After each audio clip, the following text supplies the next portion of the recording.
What is going on, my dudes and dudettes? It's Sean here with S&S Serpentarium. Thank you for joining me today. I hope you're all well, as always. But just today I thought we'd go through how I set up my baby ball pythons.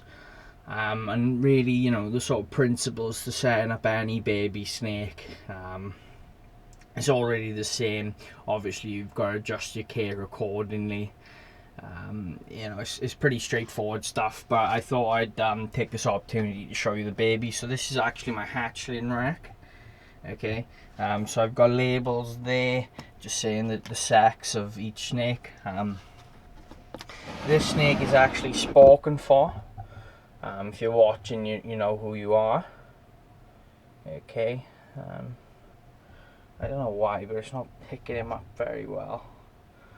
But yeah, there he is. So I've got this rack, obviously, and it's on an it's on an Evo stat. So I'll just get the temperature at the back there. If he stops biting me, there you are. So that's 88.1 or 3 even, but I have had that open for a spell just to check on the little dude. So we've got a water bowl. There's no hides in these tubs because they're V18s. I don't actually know of any hide that will fit in there, so that is something I'm going to look into in the future to see if I can think of how to get a hide box in there. It's pretty basic for the babies. I like to keep it simple for them because it makes maintaining them easier, and you know, if anything's wrong I can spot it quicker. These guys do need to be cleaned, and then they're going to be fed then probably I don't know, next couple of days. So pop him away, and then we got this little dude. Hello. See, he's pooped as well, which is great because you're a fiery little monkey. Yeah, so same sort of setup really. The strike is always so much worse than the bite. They look really intimidating, believe it or not, and I'm a big baby. But yeah, gorgeous little snakes. Really happy with these guys, how they turned out. So we'll just check the coolant now. I'm not, yeah, 83. Don't know if you can see that, 83 point something. And then the hot end, 88.1. So we'll close that up. Bye, buddy. And we got my holdback. She's absolutely gorgeous. Look at her. Really glad that I'm keeping this girl, to be totally honest. Hello. So we'll just show you at the back there. It definitely needs a clean again.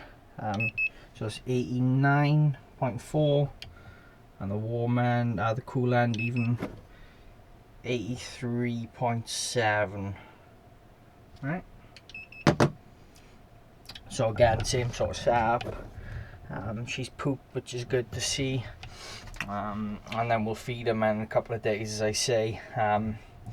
See how they get off with feeding and stuff.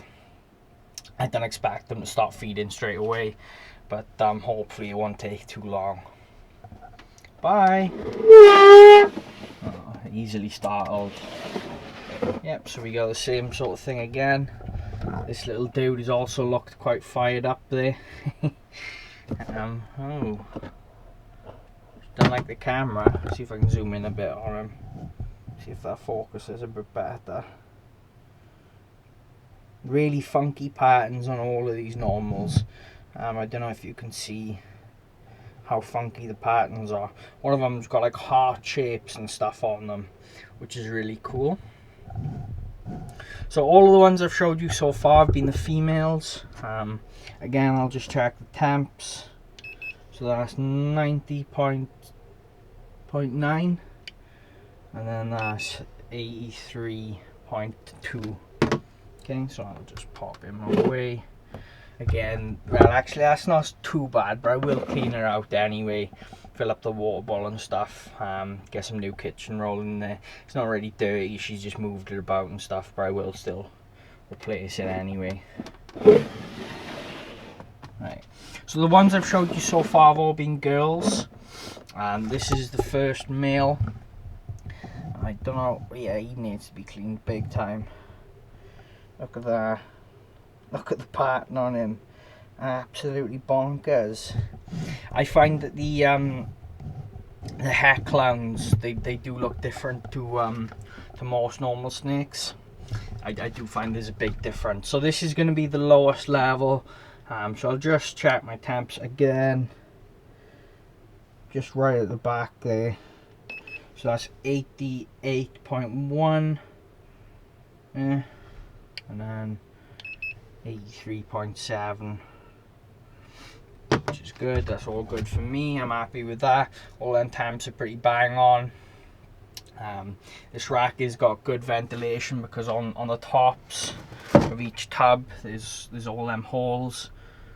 So let's see if I can zoom out back out. See, there's all them holes, and that's on each level of the rack. So that works really well then for them. And I'll show you this last male. I was quite hoping this one was going to be a female, but it's not, it's a male. I don't know why, but I've quite taken a shine to this one. Look at him. I don't know, I just think he looks really cool.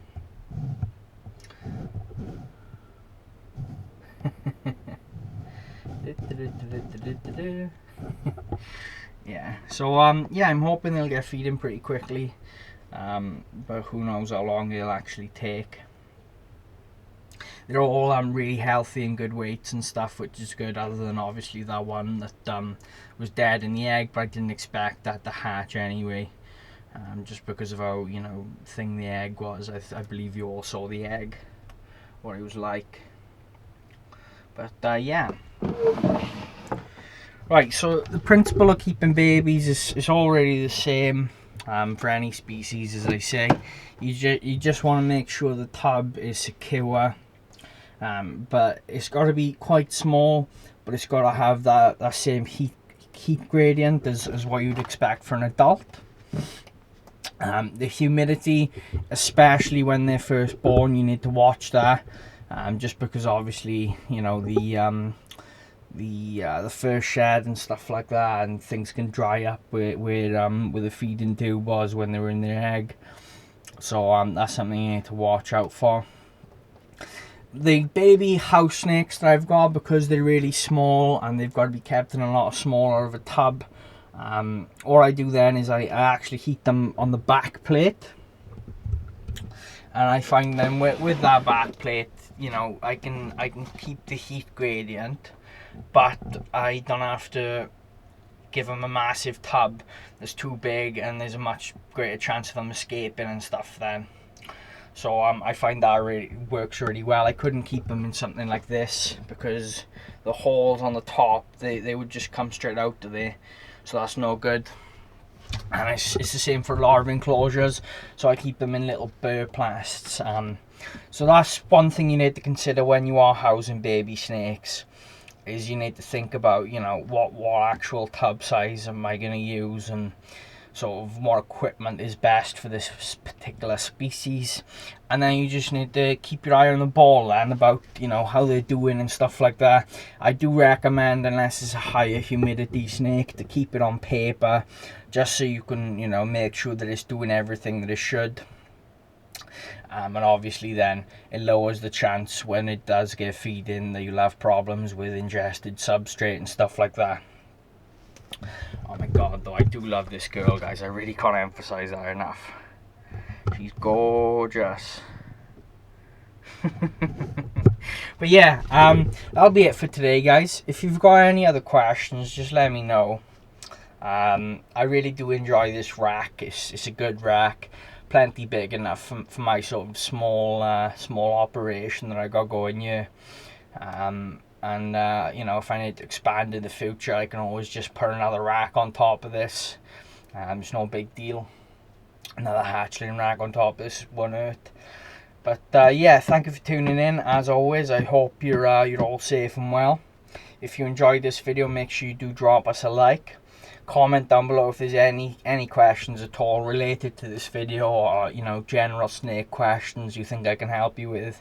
Just comment down below and I'll sort you out. But that'll be it for today, guys. Thank you for tuning in. Bye.